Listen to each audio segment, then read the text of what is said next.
অবশেষে কথা রাখলেন তারেক রহমান। উঠে যাচ্ছে আওয়ামী লীগের নিষেধাজ্ঞা।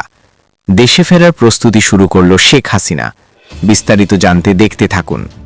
বিএনপি ক্ষমতায় এসে আওয়ামী লীগের রাজনৈতিক কার্যক্রম যে নিষিদ্ধ রাখা হয়েছে সেটি তুলে নেবে সেই আবেদন করেছেন, সেই আশা প্রকাশ করেছেন। বিএনপি বলেছে যে কারো রাজনীতি নিষিদ্ধ করা যাবে না। এখন এগোতে গেলে আওয়ামী লীগের দরকার। আওয়ামী লীগ খুব দ্রুত বাংলাদেশের রাজনীতিতে আসবে। আচ্ছা, এই মুহূর্তে আওয়ামী লীগের যে অসংখ্য নেতাকর্মী বিদেশে পালিয়ে আছেন, তারা কি ব্যাগ বিছানা সমস্ত গোছগাছ করছেন, বাংলাদেশে আসার প্রস্তুতি নিচ্ছেন? একজন নেতা সমত মির্জা আব্বাস বলেছেন যে ওই জামাতকে ঠান্ডা করতে গেলে আওয়ামী লীগের দরকার। এই ঋণের ঠেলাটা বুঝবেন শুরু হইতে যাইতেছে। জনগণের ম্যান্ডেট ছাড়া ক্ষমতা দখল করা যায়, কিন্তু টিকে থাকা যায় না। পাতানো নির্বাচনে কেউ ক্ষমতায় এলেও তার ভাগ্য নির্ধারণ করবে আওয়ামী লীগ, এই দেশের জনগণ। সে কতদিন টিকে থাকতে পারবে কি পারবে না সেটা নির্ধারণ আওয়ামী লীগই করবে। গত 1.5 বছরে যে ধরনের মবের রাজত্ব কায়েম করা হয়েছে এবং যারা এই মবের রাজত্ব কায়েম করেছেন তাদের উপরেই এখন মব হয়ে যাচ্ছে। তার মানে হচ্ছে যে ওই যে প্রবাদ ইট্টি মারলে পাটকেলটি খেতে হয়, ওই প্রবাদটা হয়েছে। তার মানে এটাই আওয়ামী লীগের সফলতা, এটাই আওয়ামী লীগের জয়। এখন আওয়ামী লীগ বুক ফুলিয়ে বলতে পারবে আওয়ামী লীগ ছাড়া বাংলাদেশে কোনো একটি সুষ্ঠু নির্বাচন সম্ভব না এবং গণতান্ত্রিক প্রক্রিয়া। আসসালামু আলাইকুম দর্শক শ্রোতা, আশা করছি সবাই ভালো আছেন। আলহামদুলিল্লাহ আমিও ভালো আছি। দর্শক শ্রোতা, এবার নির্বাচনে জয়লাভ করে প্রধানমন্ত্রী শেখ হাসিনাকে দেশে আনার চেষ্টা। দর্শক শ্রোতা, তাহলে কি আওয়ামী লীগ আবার ফিরে আসবে দেশে? কি হতে যাচ্ছে দর্শক? তারেক রহমান এটা কি করতে যাচ্ছে, যেটা শুনলে আপনি রীতিমতো অবাক হয়ে যাবেন। দর্শক, আজকের ভিডিওটি অত্যন্ত কিছু গুরুত্বপূর্ণ হতে যাচ্ছে, তাই ভিডিওটিকে 1 সেকেন্ডও না টেনে শেষ পর্যন্ত ধৈর্য সহকারে দেখে যাবেন। তাহলে মূলত ভিডিওর আসল রহস্যগুলো বুঝতে পারবেন এবং জানতে পারবেন। তো চলেন আপনাদেরকে এক এক করে সবগুলো ভিডিও বিস্তারিত দেখাই। তার আগে আপনাদের কাছে ছোট্ট একটা রিকোয়েস্ট, যারা আমাদের এই চ্যানেলে নতুন আসেন এখনই চ্যানেল সাবস্ক্রাইব করে পাশে থাকা বেল আইকনটা বাজিয়ে দেন, তাহলে এরকম নতুন নতুন আপডেট ভিডিও দেখতে পারবেন। তো চলে আওয়ামী লীগ খুব দ্রুত বাংলাদেশের রাজনীতিতে আসবে। আচ্ছা, এই মুহূর্তে আওয়ামী লীগের যে অসংখ্য নেতাকর্মী বিদেশে পালিয়ে আছেন, তারা কি ব্যাগ বিছানা সমস্ত গোছগাছ করছেন, বাংলাদেশে আসার প্রস্তুতি নিচ্ছেন? একজন নেতা সমত মির্জা আব্বাস বলেছেন যে ওই জামাতকে ঠান্ডা করতে গেলে আওয়ামী লীগের দরকার। বিএনপির যে এই ভূমিধস বিজয়ের পিছনে আওয়ামী লীগের একটা প্রচ্ছন্ন সমর্থন ছিল, পরিষ্কার সমর্থন ছিল, শুধু ঘোষণা বাকি ছিল। কিন্তু আওয়ামী লীগের নেতাকর্মীরা নাকি দলে দলে ভোট দিয়েছে। এটা সঠিক কিনা জানি না। এই প্রেক্ষিতে কি এটা বলা যায় যে আওয়ামী লীগ খুব দ্রুত বাংলাদেশের রাজনীতিতে আসবে? একটা প্রেক্ষাপট কিন্তু তৈরি হয়েছে। কেন বলি? বিএনপির এই ভূমিধস বিজয় হয়েছে, জামাত কিন্তু স্বাভাবিকভাবে এটা মেনে নেয়নি। তারা বলছে যে জামাতের যে নেতাদের বিজয়ের ব্যাপারে গড়িমসি করা হয়েছে, ফলাফল টেম্পারিং করা হয়েছে, ষড়যন্ত্র করা হচ্ছে এবং এটা দাঁত ভাঙা জবাব দেওয়া হবে খুব শীঘ্রই। এটা ঘোষণা দিচ্ছে, যদিও বাস্তবতাটা কোন দিকে গড়াবে আমি জানি না, খুব বেশি সুবিধা করতে পারবে বলে মনে হয় না। কিন্তু জামাত কিন্তু থেমে থাকবে না। জামাতের এই যে আজকে অবস্থানে, এই অবস্থান তো তারা কখনো কল্পনা করতে পারেনি। সোশ্যাল মিডিয়া তাদের দখলে, সংসদে তারা ঢুকে গেল এবং বেশ বড় সংখ্যায়। পার্লামেন্টে আওয়াজ তুলবে, কে আওয়াজ করবে, সোশ্যাল মিডিয়ায় ঝড় তুলবে, নানাভাবে কিন্তু তারা বিএনপিকে ক্রমাগতভাবে আঘাত করতে থাকবে। গঠনমূলক রাজনীতি করবে আমার বিশ্বাস হতে কম লাগে, বিশ্বাস করতে পারছি না। কেননা তারা যে সমস্ত অপপ্রচারের মধ্য দিয়ে পরিচালিত হয়েছে এবং সেইগুলিকে প্রশ্রয় দিছে, সুতরাং এখানে বিশ্বাস রাখাটা খুব কঠিন। এখন উপায় কি? জামাতকে মোকাবেলা করতে গেলে গণতান্ত্রিক শক্তি তার ঐক্যবদ্ধ হইতে হবে এবং সেই গণতান্ত্রিক শক্তির একটা অন্যতম শক্তি ছিল আওয়ামী লীগ। গত 15 বছরে তারা ফ্যাসিস্ট আকারে সামনে এসছে, জনগণের সামনে এসছে, কিন্তু তাদের মূলনীতি হচ্ছে গণতন্ত্র। যেমন জাতীয় পার্টির মূলনীতি হচ্ছে গণতন্ত্র। এখন এই শক্তিগুলোকে আমার ধারণা যে রাজনৈতিক প্রয়োজনে বিএনপি হয়তো বিবেচনা করতে পারে। যদি আওয়ামী লীগ গণতান্ত্রিকভাবে রূপান্তর ঘটে এবং তারা যদি ফিরে আসে, আবার নতুনভাবে রাজনীতিটা শুরু করে, তাদের তো একটা অবস্থান আছেই বাংলাদেশে, তাদের একটা ভোট ব্যাংক আছে, তাদের কিছু অঞ্চল আছে যে অঞ্চলগুলোতে তারা নিরঙ্কুশ, ফরিদপুর, মাদারীপুর, শরীয়ত, রংপুর, যে জায়গাগুলোতে এখন হানা দিয়ে জামাত আজকে বেশ ভালো সংখ্যায় আসন পেয়েছে। এই স্পেসটা যদি তৈরি করতে পারে বিএনপি আওয়ামী লীগের জন্য, আমি এটা প্রেডিকশন করছি, এটা কাল পরশু হবে তা না, ভবিষ্যতের জন্য, তাহলে কিন্তু জামাত আর এক ধাপ পিছিয়ে যাবে। তখন আবার জামাত তার অস্তিত্ব রক্ষা করার জন্য তারা প্রচ্ছন্নভাবে বিএনপিকে সমর্থন দেবে। আমার ধারণা যে বিএনপি খুব অচিরেই বা সহসায় আগামী 5-10 বছরে জামাতকে আর তাদের কাছে টেনে আনবে না। কারণ তারা এখন কনফিডেন্ট, তারা বুঝতে পারছে যে গণতন্ত্রের মূল ঝান্ডা নিয়ে তাদেরকে আগাইতে হবে। তাহলে দেশে বিদেশে গণতান্ত্রিক শক্তিগুলো তাদেরকে সমর্থন দেবে। যদি তারা মৌলবাদী, ধর্মীয় এই সমস্ত বয়ানগুলোকে দলের মধ্যে এনে সেইগুলোকে সামনে আনতে চায়, তাহলে বিপর্যয় ঘটবে। তাহলে বিশ্বের সমর্থন পাবে না। বাংলাদেশের জনগণের সঙ্গে ধোঁকাবাজি করা যাবে, কিন্তু বিশ্বের সমর্থন পাওয়া যাবে না। আর বাংলাদেশকে এখন সামনে এগোতে হলে বিশ্বের সহযোগিতা প্রয়োজন। সেই জন্য গণতন্ত্রের কোনো বিকল্প নেই, গণতান্ত্রিকভাবে এগোতে হবে। এখন এগোতে গেলে আওয়ামী লীগকে দরকার। আওয়ামী লীগকে দরকার। ওই একজন নেতা সম্ভবত মির্জা আব্বাস বলেছেন যে ওই জামাতকে ঠান্ডা করতে গেলে আওয়ামী লীগকে দরকার। আওয়ামী লীগ যদি হয়, জামাত আগাইতে পারবে না, জামাত পিছায় যাবে। এখন বিএনপিকে সিদ্ধান্ত নিতে হবে যে বিএনপি সেই পথে যাবে কিনা। বিএনপি বলেছে যে কারো রাজনীতি নিষিদ্ধ করা যাবে না, এবং কারো রাজনীতি নিষিদ্ধের পক্ষে কিন্তু সারা বিশ্ব গণতান্ত্রিক বিশ্ব, মানবাধিকারের পরিপন্থী। সুতরাং আমার ধারণা যে বিএনপি নিষিদ্ধ করবে না। এবং এখন পর্যন্ত গত 17 মাসে প্রচন্ড চাপ সত্ত্বেও বিএনপি কিন্তু একবারও দাবি করেনি যে আওয়ামী লীগকে নিষিদ্ধ করা। আওয়ামী লীগের কার্যক্রম নিষিদ্ধ আছে, কিন্তু আওয়ামী লীগ দল হিসেবে নিষিদ্ধ নেই। সুতরাং এখন কিন্তু যদি আওয়ামী লীগ গণতান্ত্রিক ভাবে রাজনীতি করতে চায়, অঙ্গীকার করে, তাহলে আওয়ামী লীগকে স্পেস দেওয়া দরকার গণতন্ত্রের স্বার্থে, এবং বাংলাদেশে যাতে মৌলবাদী অপশক্তি আর মাথা চাড়া না দিতে পারে, এটাকে ভারসাম্যমূলক একটা অবস্থানে রাখার জন্য আওয়ামী লীগকে এখন বাংলাদেশের রাজনীতিতে অবস্থান একটা তৈরি করে দেয়া, আমার ধারণা এটা বৃহত্তর রাজনৈতিক স্বার্থে একটা অপরিহার্য দায়িত্ব বলে মনে করছি। দর্শক, শপথের আগে বিএনপিকে হতাই দেওয়ার গোপন মিশনে নেমেছে জামাত, এনসিপি সহ 11 দলের জোট, এবং সেটি কার্যকর করবে তাদের পোষ্য জঙ্গি এবং আসিফ সন্ত্রাসী ছোট জঙ্গি আসিফ মাহমুদ, সজীব ভুইয়ার সেই যে মিলিশিয়া বাহিনীর সদস্যরা, এবং সেই অংশ হিসেবে দেখতেছে কিছু সময় আগে তারা বিভিন্ন জায়গায় গুজব মিথ্যাচার করতেছে। যেমন সার্জিস বলতেছে, ফেসবুকে এসে বললো যে তাদের ঘর বাড়িতে নাকি বিএনপি নেতা কর্মীরা হামলা চালাইতেছে। এই অভিযোগ, অনেক অভিযোগ এরকমের আসবে, আরো কিছু অভিযোগ আসতেছে। ছোট পিসি বান্দর আসিফ মাহমুদ, সজীব ভুইয়া, সে বলতেছে মেটিকুলাস ডিজাইনের অংশ হিসেবে বিএনপির 200 আসন পাওয়া গেছে ইনুচ্চা। এবং তাদের ভিতরে একটা প্রশ্ন যে যদি গণভোট পাস হয়, তাহলে জামাত এনসিপি কেন পাস হবে না? এটা তো হইতে পারে না, সেটা বিজয়ী হলে তারাও বিজয়ী হবে। সুতরাং তাদেরকে মেটিকুলাস ডিজাইন, যে মেটিকুলাস ডিজাইনের কথা আমরা বলছি, যাক ওই কথা আমি পরে আসি, শুধু কথা বলি। শুধু সেটাই না, দেখছে যে সাদা শকুন সে কিছু সময় আগে একটা কঠিন সতর্কবার্তা বিএনপির উদ্দেশ্যে বলে দিছে, এবং সেই সতর্কবার্তায় সারা রাজপথে নামার জন্য চরমভাবে হুঙ্কার দিয়ে দিছে, যেটি বোঝাই যাচ্ছে যে শপথের আগেই বিএনপি কি মনে শপথ করে সংসদে যাওয়ার আগেই তাদের সাথে মানে যে ঐক্যের সরকার বা সমন্বিত সরকার, সেটা বাধ্য করাবে। মনে রাখবেন, ওই যে অনেক আগেই বলছিল সোজা আঙ্গুলে ঘিনে উঠলে আঙ্গুল বাঁকা করবো, এখন আঙ্গুল বাঁকা করার সময় আসছে। যার অংশ হিসেবে ইতিবাচক আচরণকে দুর্বলতা ভাবলে ভুল করবেন, একেবারে বিএনপির উদ্দেশ্যে কড়া বার্তা দিয়ে দিয়েছে সাদা শকুনে। আসলে এই নিউজের বিস্তারিত পড়ি।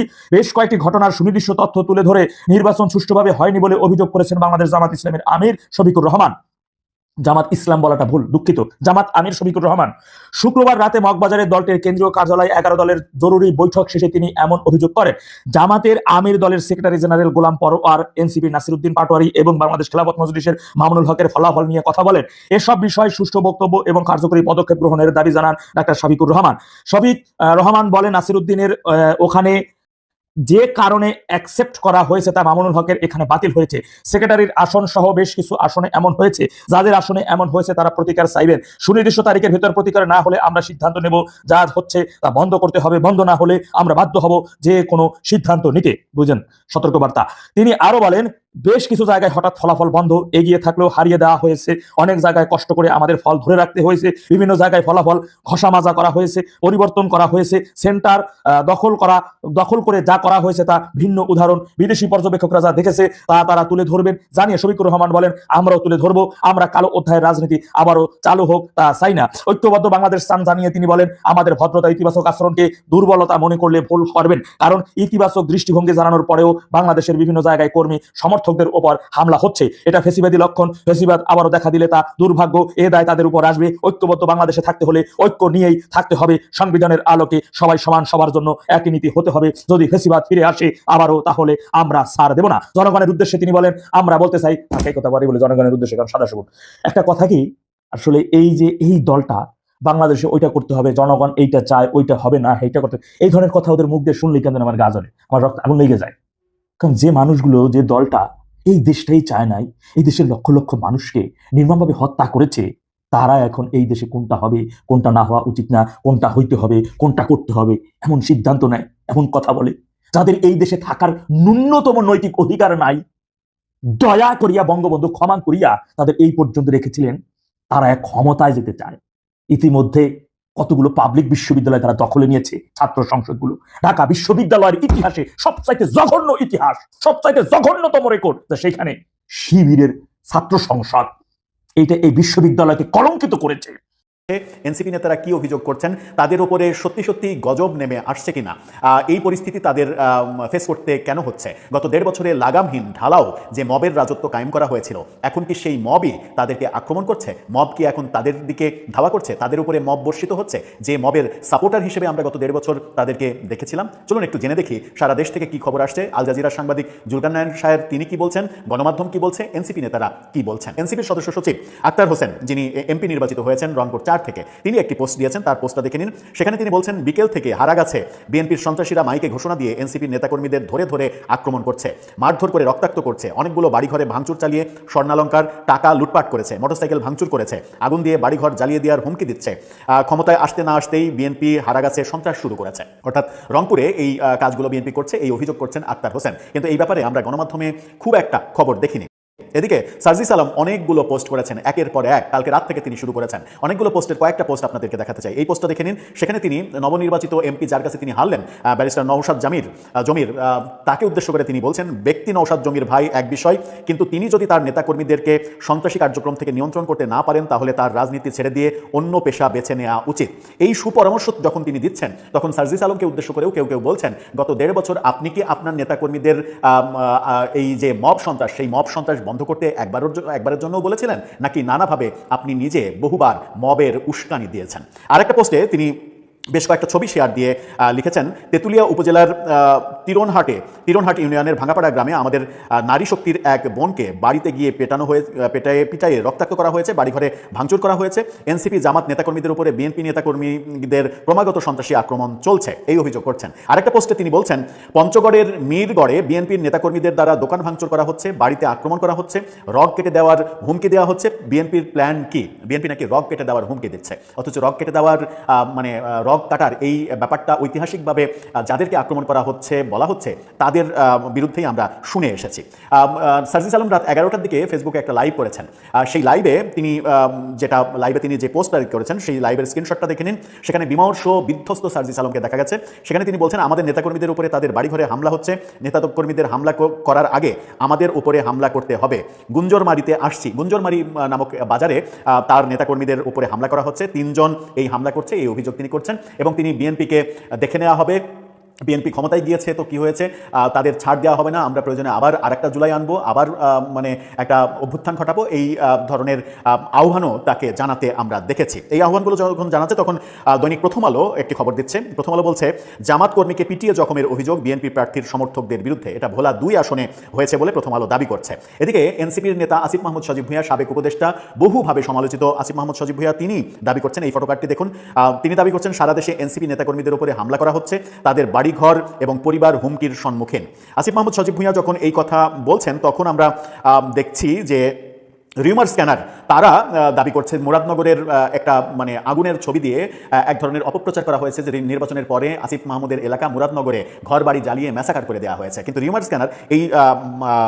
স্ক্যানার না, বাংলা ফ্যাক্ট, তারা এটার অরিজিনাল তথ্য যাচাই করে বলছে যে এই ধরনের ব্যাপার ভুয়া। এই ফটোকার্ডটা দেখে নিন। সেখানে বলা হচ্ছে যে দেবিদ্বারে ঘরে ঘরে আগুন লাগানোর পুরনো ঘটনায় বিএনপিকে জড়িয়ে অপপ্রচার। সেখানে তারা বলছে এই ভিডিওটি চলতি বছরের জানুয়ারির মাঝামাঝি সময়ের ভিন্ন ঘটনার ভিডিও, এর সঙ্গে বিএনপি নেতাকর্মীদের সম্পৃক্ততা পাওয়া যায়নি। গত 14 জানুয়ারিতে দেবিদ্বারের উনঝুটি গ্রামের শব্দর আলী ডাক্তারের বাড়িতে আগুন লেগেছিল, এটি সেই ঘটনার দৃশ্য।